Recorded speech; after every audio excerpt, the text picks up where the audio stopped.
Sebab ni pun aku dah start rasa macam agak klise daripada yang sebelum-sebelum ni. Security has the name, the tech gauge, the aim. From movie reviews to DIY, he's always on the chain.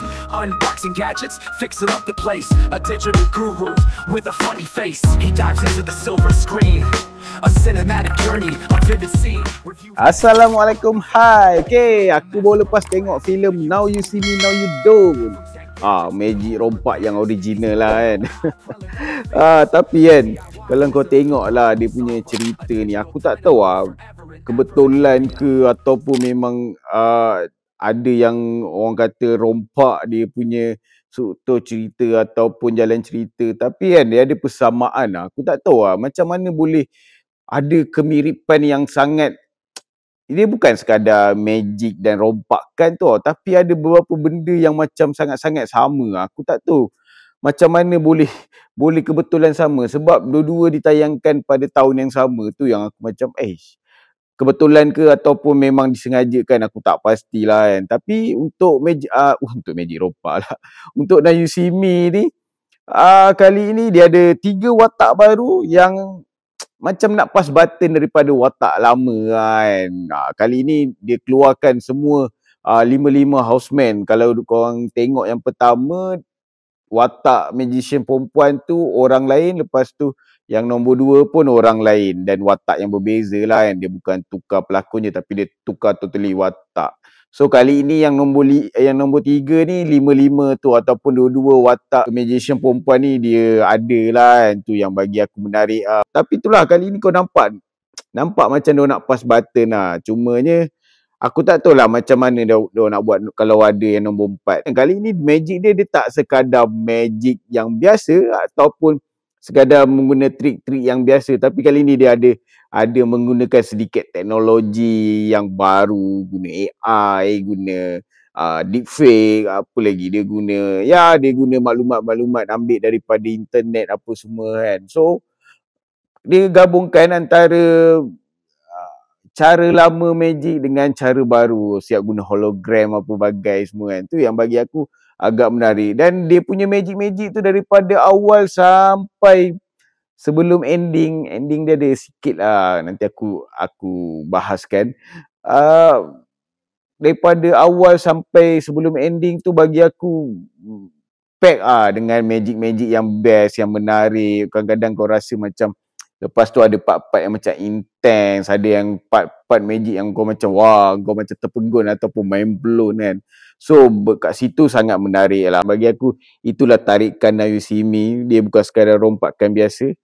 Kali ni baru betul lah rompak dan magic. So apa lagi yang best? Lepas tu of course dia ada kritikan sosial yang menarik bagi aku. Tapi bagi aku kritikan sosial ni daripada nombor 1 sampai nombor 3 ni aku rasa dia lebih kurang je. So dia masih mengekalkan benda yang hampir sama. Apa lagi yang best? Macam biasa komedi dan dia punya sarkastik tu tetap menjadi macam biasa.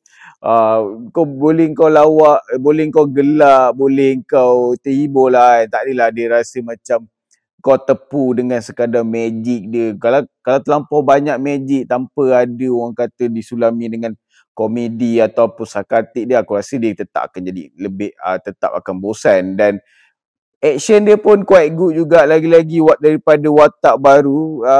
Bagi aku agak impress dengan watak-watak baru ni. Apa lagi yang best? Dia punya plot twist dia a bit mind blown juga bagi aku, dan aku tak dapat jangkakan plot twist dia sebegitu. Cuma itulah, plot twist dah best tapi ending dia ada sedikit kurang lah bagi aku kan. Nanti aku bahaskan macam aku cakap tadi. Setiap watak, walaupun dia ada, bagi aku dia banyak sangat lah watak-watak utama dia. Houseman ada 5, lepas tu ada 3 watak baru. Bagi aku setiap watak dapat screen time yang memadai ataupun mencukupi untuk diorang menyelah. Itu yang bagi aku pengarah dan penulis skrip dapat bagi susun atur yang sangat baik lah bagi aku. Dia tak ada rasa ada watak yang terlalu override kepada watak lain, ataupun ada watak yang tak dapat tunjuk potensi ataupun tunjuk kelebihan dia dalam cerita ni. So setiap watak bagi aku dapat screen time yang bagi aku cukup, walaupun taklah semua dapat screen time yang lama, tapi bagi aku dia mencukupi untuk setiap watak. Tu yang bagi aku best. Namun apa yang kurang bestnya, macam aku cakap tadi, ending dia tak tahulah, tiba-tiba daripada awal dia punya magic, dia punya hela, dia punya persembahan tu tinggi tau, graf dia. Tiba-tiba masa kat ending dia jadi macam tone down sikit dah. Aku tak tahu kenapa. Dia jadi macam biasa je dia punya magic.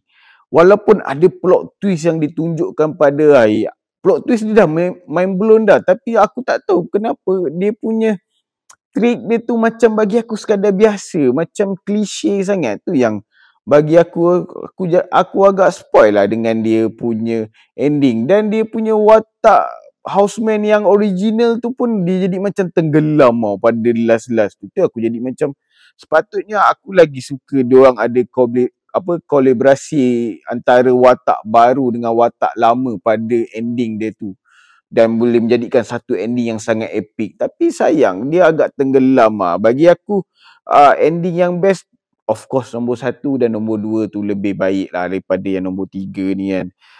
Lepas tu apa juga yang kurang, ya macam aku cakap, walaupun magic dia daripada awal sampai sebelum ending tu sangat menjadi dan mind blown. Tapi aku tak tahu lah, mungkin nombor 4, kalau aku ada sedikit kerisauan. Aku rasa macam diorang akan tak ada idea baru lah. Sebab ni pun aku dah start rasa macam agak klise daripada yang sebelum-sebelum ni. Itu yang aku risau. Kalau ada nombor 4 dia mengekalkan benda yang sama, dia akan jadi sangat-sangat klise dan tak ada something yang baru. Lepas tu apa yang juga bagi aku dia downkan aku punya expectation, ataupun dia bagi aku rasa agak kecewa sikit adalah pada watak antagonis ataupun main villain dia. Main villain dia padahal dah nampak arrogant lah kan, dah nampak macam smart lah kan, walaupun dia seorang perempuan. Tapi aku rasa macam tak cukup power lah, tak cukup karisma ataupun tak cukup besar. Itulah kalau aku rasa kalau nombor 4 dia patutnya dia cuba dapatkan satu main villain yang betul-betul orang kata epic kan. Dia ambil lah macam orang kata ahli politik ke kan. Ya kita tahu ahli politik ni memang banyak korup kan. Walaupun tak semua, tapi kebanyakannya. So kalau dia dapat lah orang kata bermain dengan dunia yang lebih besar ataupun cabaran yang lebih besar, aku rasa nombor 4 akan jadi lebih epic. Tapi itulah, nombor 3 ni masih lagi dia bersekitar dengan nak rompak orang kaya yang lepas tu dah rompak orang kaya nak bagi kepada orang miskin, ataupun nak menegakkan keadilan yang macam tu lebih kurang. So bagi aku dia dah start tepu dah dekat situ. Tu lah macam aku pun pelik kenapa dia orang perlu ada nombor 3 kalau dia dah sekadar dia nak berpusing-pusing dengan benda tu. Itulah nasib baiklah dia punya magic, dia punya lawak tu yang membantu. Kalau nak kira keseluruhan jalan cerita, bagi aku dia masih mengekalkan resepi yang sama. Itu yang bagi aku dia tak cukup adventure. So kalau nombor 4 aku harap dia bagi satu adventure yang lebih besar, ataupun watak main villain yang lebih ekstrim, yang lebih orang kata lebih besar lah dia punya kejahatan tu kan, macam ahli politik ke ataupun ketua negara ke kan, baru gempak sikit. So kalau kau tanya aku berapa bintang aku boleh bagi untuk Now You See Me Now You Don't ni, aku rasa aku boleh bagi 8.5 bintang per 10. Ya, kalau ending dia bagi satu ending yang epic, at least sama nombor 2 ataupun lebih sikit, aku dah puas hati dah sebenarnya.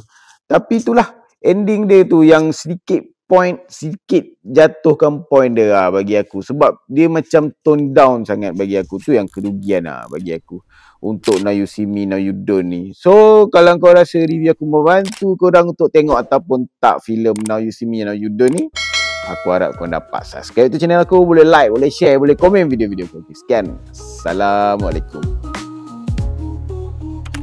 Yo, suck it, yes, I can.